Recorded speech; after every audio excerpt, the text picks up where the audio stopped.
Unang araw ng bagong taon, January 1, 2025. Pupunta tayo ngayon mga Lodi sa tour. Island tour po tayo mga Lods kasama ang buong pamilya. So dito tayo nag-celebrate sa El Nido, Palawan ng ating New Year mga Lodi. Kaya ngayon, punta tayo ng island tour mga Lodi. Kasama natin ang buong pamilya. Siyempre kasama ko rin yung aking mag-ina mga Lods.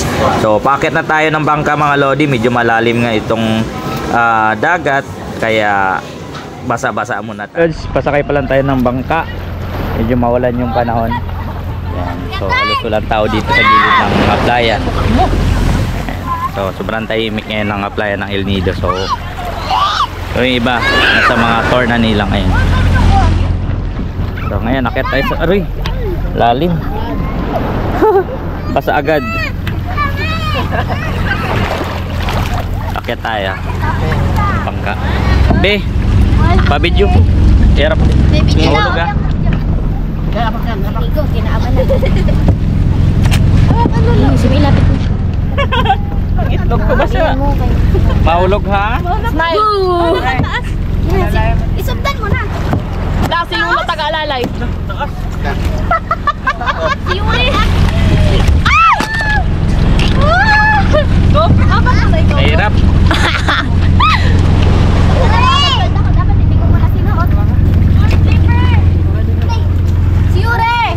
Sasakyan natin bangka, malaki.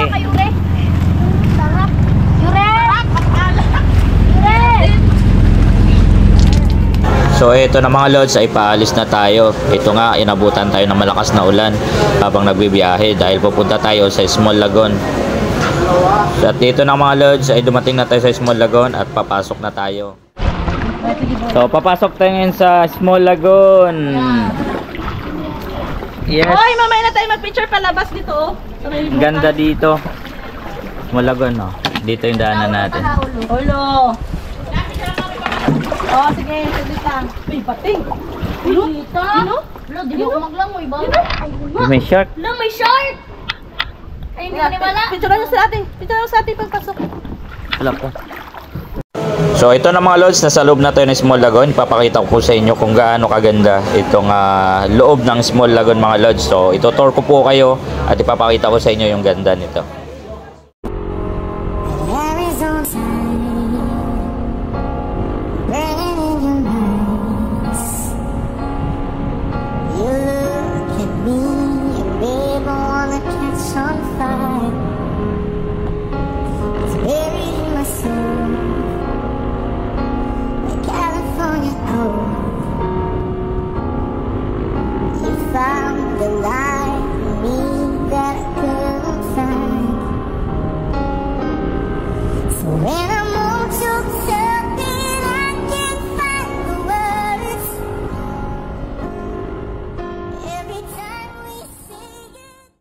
Bago matapos ang araw na ito mga Lods, gusto ko lang magpasalamat sa lahat ng mga taong sumusuporta sa atin simula sa umpisa mga Lodi ko.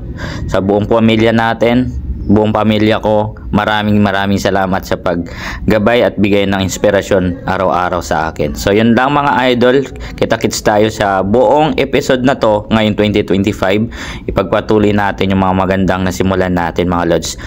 At yun lang mga Lods, Happy New Year sa lahat, ingat po lagi at drive safe po sa lahat ng nagbebiyahe.